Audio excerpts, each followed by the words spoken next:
بسم الله الرحمن الرحيم. الحمد لله الذي أنزل على عبده الكتاب ولم يجعل له عوجا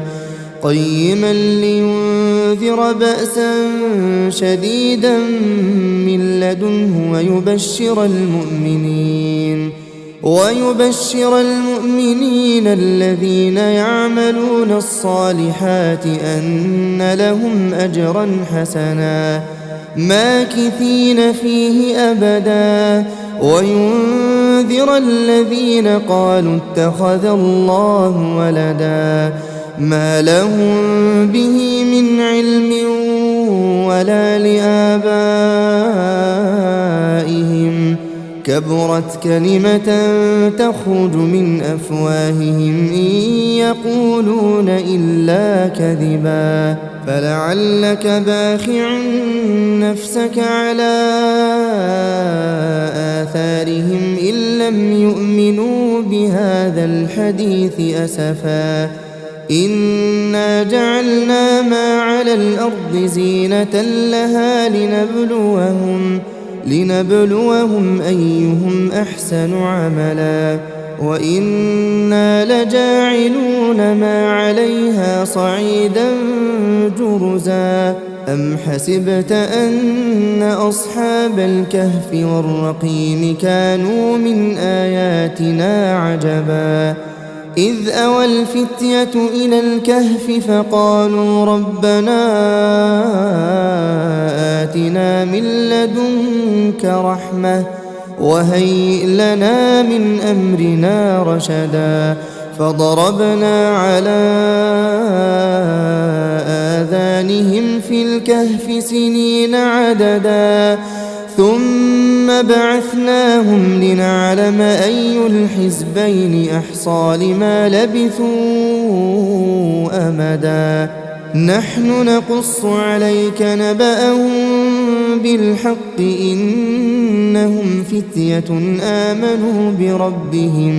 آمنوا بربهم وزدناهم هدى وربطنا على قلوبهم إذ قاموا فقالوا ربنا رب السماوات والأرض لن ندعو من دونه إلها لقد قلنا إذا شططا هؤلاء قوم اتخذوا من دونه آلهة لولا يأتون عليهم بسلطان بين فمن أظلم ممن افترى على الله كذبا وإذ اعتزلتموهم وما يعبدون إلا الله فأووا إلى الكهف ينشر لكم ربكم من رحمته ويهيئ لكم من أمركم مرفقا وترى الشمس إذا طلعت تزاور عن كهفهم ذات اليمين وإذا غربت تقرضهم ذات الشمال وهم في فجوة منه ذلك من آيات الله من يهد الله فهو المهتد ومن يضلل فلن تجد له وليا مرشدا وتحسبهم أيقاظا وهم رقود ونقلبهم ذات اليمين وذات الشمال وكلبهم باسط ذراعيه بالوصيد لو اطلعت عليهم لوليت منهم فرارا ولملئت منهم رعبا وكذلك بعثناهم ليتساءلوا بينهم قال قائل منهم كم لبثتم قالوا لبثنا يوما أو بعض يوم قالوا ربكم أعلم بما لبثتم فابعثوا أحدكم بورقكم هذه إلى المدينة فلينظر أيها أزكى طعاما فليأتكم برزق منه وليتلطف ولا يشعرن بكم أحدا إنهم إن يظهروا عليكم يرجموكم أو يعيدوكم في ملتهم ولن تفلحوا إذا أبدا وكذلك أعثرنا عليهم ليعلموا أن وعد الله حق وأن الساعة لا ريب فيها إذ يتنازعون بينهم أمرهم فقالوا بنوا عليهم بنيانا ربهم أعلم بهم قال الذين غلبوا على أمرهم لنتخذن عليهم مسجدا سيقولون ثلاثة رابعهم كلبهم ويقولون خمسة سادسهم كلبهم رجما بالغيب ويقولون سبعة وثامنهم كلبهم قل ربي أعلم بعدتهم ما يعلمهم إلا قليل فلا تمار فيهم إلا مراء ظاهرا ولا تستفت فيهم منهم أحدا ولا تقولن لشيء إني فاعل ذلك غدا إلا أن يشاء الله واذكر ربك إذا نسيت وقل عسى أن يهديني ربي لأقرب من هذا رشدا ولبثوا في كهفهم 300 سنين وازدادوا 9 قل الله أعلم بما لبثوا له غيب السماوات والأرض أبصر به وأسمع ما لهم من دونه من ولي ولا يشرك في حكمه أحدا واتل ما أوحي إليك من كتاب ربك لا مبدل لكلماته ولن تجد من دونه ملتحدا واصبر نفسك مع الذين يدعون ربهم بالغداة والعشي يريدون وجهه ولا تعد عيناك عنهم تريد زينة الحياة الدنيا ولا تطع من أغفلنا قلبه عن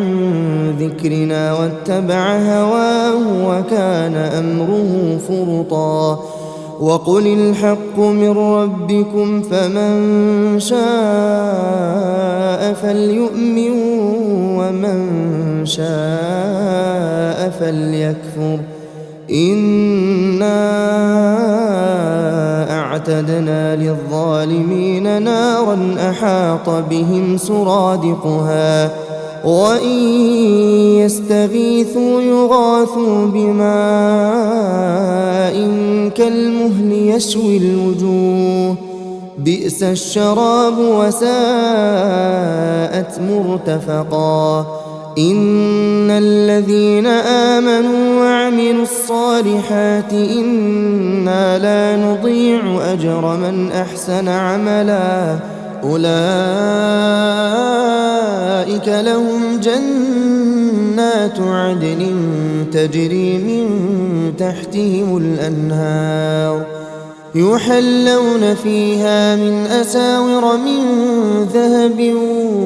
ويلبسون ثيابا خضرا من سندس واستبرق متكئين فيها على الأرائك نعم الثواب وحسنت مرتفقا واضرب لهم مثل الرجلين جعلنا لأحدهما جنتين من أعناب وحففناهما بنخل وجعلنا بينهما زرعا كلتا الجنتين آتت أكلها ولم تظلم منه شيئا وفجرنا خلالهما نهرا وكان له ثمر فقال لصاحبه وهو يحاوره أنا أكثر منك مالا وأعز نفرا ودخل جنته وهو ظالم لنفسه قال ما أظن أن تبيد هذه أبدا وما أظن الساعة قائمة ولئن رددت إلى ربي لأجدن خيرا منها منقلبا قال له صاحبه وهو يحاوره أكفرت بالذي خلقك من تراب ثم من نطفة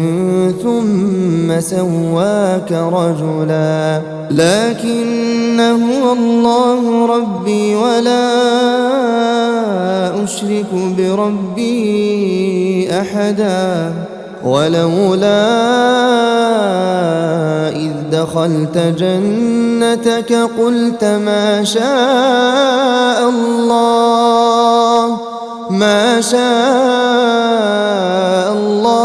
لا قوة إلا بالله إن ترني أنا أقل منك مالا وولدا فعسى ربي أن يؤتيني خيرا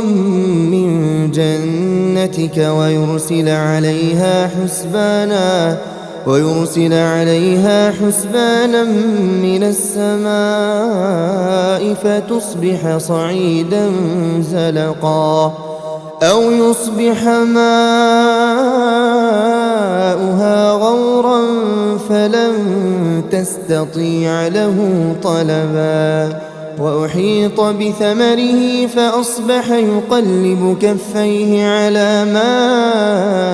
أنفق فيها وهي خاوية على عروشها ويقول يا ليتني لم أشرك بربي أحدا ولم تكن له فئة ينصرونه من دون الله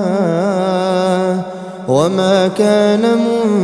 منتصرا هنالك الولاية لله الحق هو خير ثوابا وخير عقبا واضرب لهم مثل الحياة الدنيا كماء إن أنزلناه من السماء فاختلط به نبات الأرض فأصبح هشيما تذروه الرياح وكان الله على كل شيء مقتدرا المال والبنون زينة الحياة الدنيا والباقيات الصالحات خير عند ربك ثوابا وخير أملا ويوم نسير الجبال وترى الأرض بارزة وحشرناهم فلم نغادر منهم أحدا وعرضوا على ربك صفا لقد جئتمونا كما خلقناكم أول مرة بل زعمتم أن لن نجعل لكم موعدا ووضع الكتاب فترى المجرمين مشفقين مما فيه ويقولون يا ويلتنا ما لهذا الكتاب لا يغادر صغيرة ولا كبيرة إلا أحصاها ووجدوا ما عملوا حاضرا ولا يظلم ربك أحدا وإذ قلنا للملائكة اسجدوا لآدم فسجدوا إلا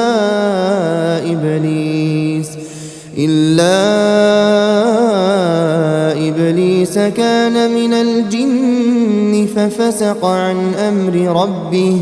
أفتتخذونه وذريته أولياء من دوني وهم لكم عدو بئس للظالمين بدلا ما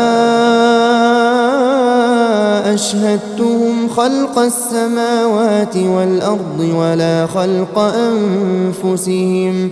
وما كنت متخذ المضلين عضدا ويوم يقول نادوا شركائي الذين زعمتم فدعوهم فلم يستجيبوا لهم وجعلنا بينهم موبقا ورأى المجرمون النار فظنوا أنهم مواقعوها ولم يجدوا عنها مصرفا ولقد صرفنا في هذا القرآن للناس من كل مثل وكان الإنسان أكثر شيء جدلا وما منع الناس أن يؤمنوا إذ جاءهم الهدى ويستغفروا ربهم إلا أن تأتيهم سنة الأولين أو يأتيهم العذاب قبلا وما نرسل المرسلين إلا مبشرين ومنذرين ويجادل الذين كفروا بالباطل ليدحضوا به الحق واتخذوا آياتي وما أنذروا هزوا ومن أظلم ممن ذكر بآيات ربه فأعرض عنها ونسي ما قدمت يداه إنا جعلنا على قلوبهم أكنة أن يفقهوه وفي آذانهم وقرا وإن تدعهم إلى الهدى فلن يهتدوا إذا أبدا وربك الغفور ذو الرحمة لو يؤاخذهم بما كسبوا لعجل لهم العذاب بل لهم موعد لن يجدوا من دونه موئلا وتلك القرى أهلكناهم لما ظلموا وجعلنا لمهلكهم موعدا وإذ قال موسى لفتاه لا أبرح حتى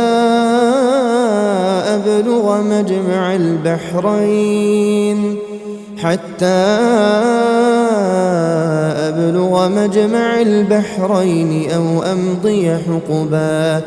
فلما بلغا مجمع بينهما نسيا حوتهما فاتخذ سبيله في البحر سربا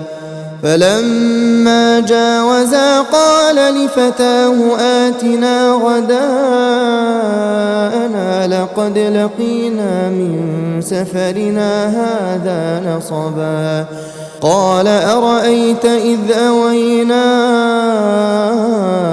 إلى الصخرة فإني نسيت الحوت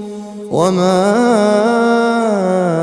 أنسانيه إلا الشيطان أن أذكره واتخذ سبيله في البحر عجبا قال ذلك ما كنا نبغي فارتدا على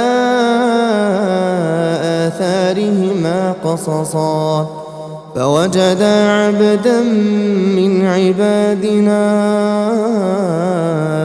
آتيناه رحمة من عندنا وعلمناه من لدنا علما قال له موسى هل أتبعك على أن تعلمني مما علمت رشدا قال إنك لن تستطيع معي صبرا وكيف تصبر على ما لم تحط به خبرا قال ستجدني إن شاء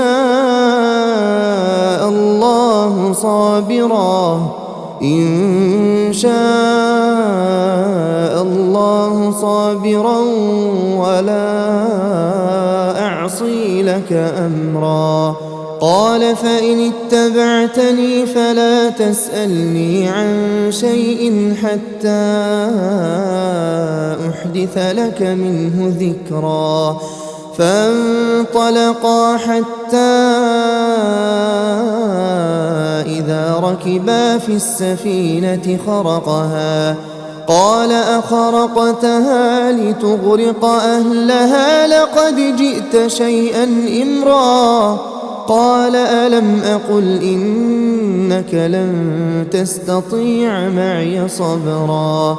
قال لا تؤاخذني بما نسيت ولا ترهقني من أمري عسرا فانطلقا حتى إذا لقيا غلاما فقتله قال أقتلت نفسا زكية بغير نفس لقد جئت شيئا نكرا قال ألم أقل لك إنك لن تستطيع معي صبرا قال إن سألتك عن شيء بعدها فلا تصاحبني قد بلغت من لدني عذرا فانطلقا حتى إذا أتيا أهل قرية استطعما أهلها فأبوا أن يضيفوهما فوجدا فيها جدارا يريد أن ينقض فأقامه قال لو شئت لاتخذت عليه أجرا قال هذا فراق بيني وبينك سأنبئك بتأويل ما لم تستطع عليه صبرا أما السفينة فكانت لمساكين يعملون في البحر فأردت أن أعيبها وكان وراءهم ملك يأخذ كل سفينة غصبا وأما الغلام فكان أبواه مؤمنين فخشينا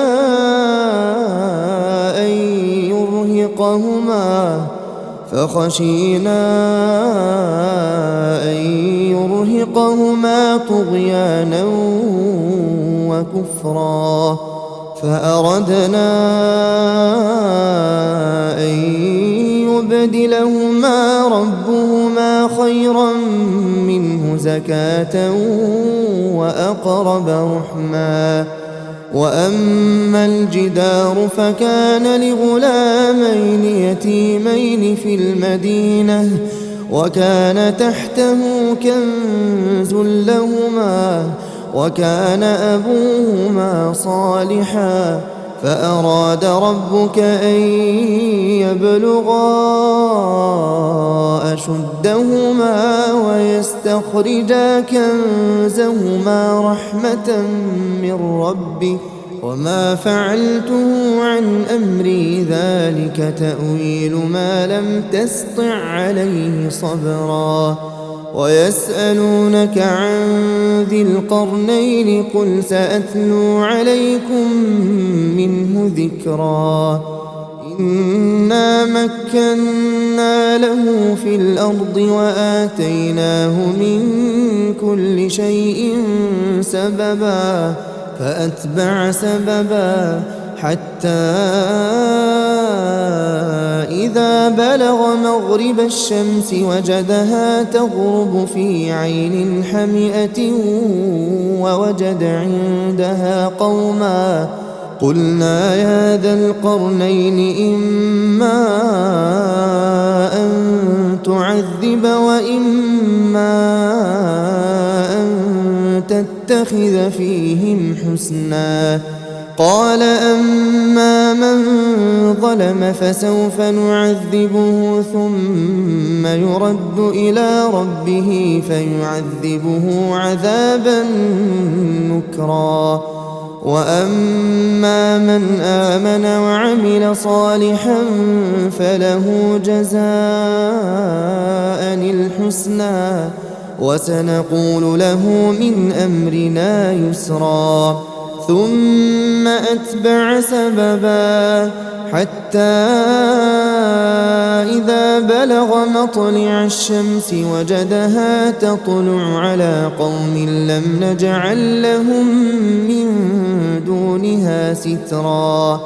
كذلك وقد أحطنا بما لديه خبرا ثم أتبع سببا حتى إذا بلغ بين السدين وجد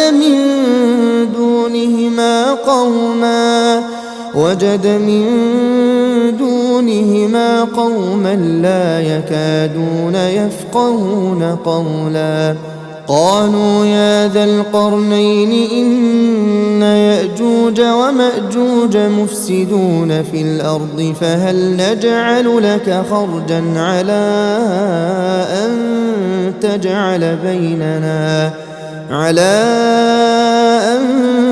تجعل بيننا وبينهم سدا قال ما مكني فيه ربي خير فأعينوني بقوة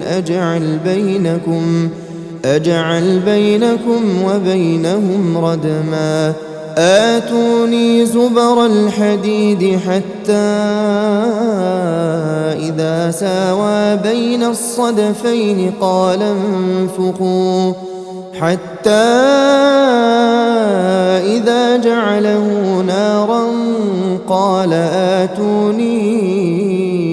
أفرغ عليه قطرا فما استطاعوا أن يظهروه وما استطاعوا له نقبا قال هذا رحمة من ربي فإذا جاء وعد ربي جعله دكاء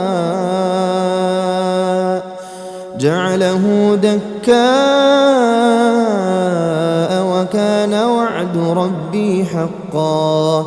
وتركنا بعضهم يومئذ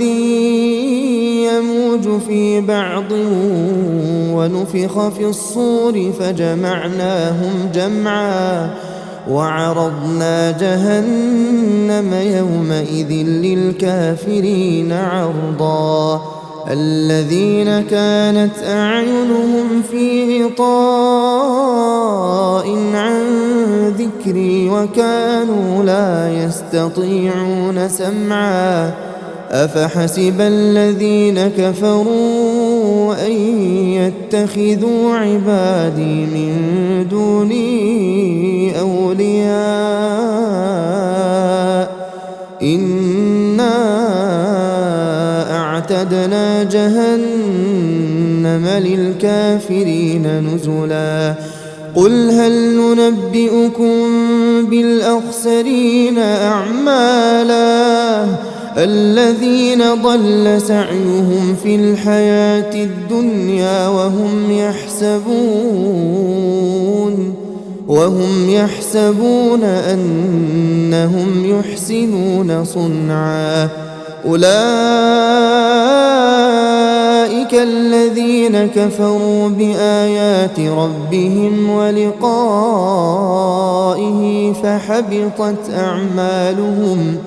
فحبطت أعمالهم فلا نقيم لهم يوم القيامة وزنا ذلك جزاؤهم جهنم بما كفروا واتخذوا آياتي ورسلي هزوا إن الذين آمنوا وعملوا الصالحات كانت لهم جنات الفردوس نزلا خالدين فيها لا يبغون عنها حولا قل لو كان البحر مدادا لكلمات ربي لنفد البحر قبل أن تنفد كلمات ربي ولو جئنا بمثله مددا قل إنما أنا بشر مثلكم يوحى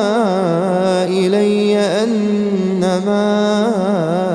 إلهكم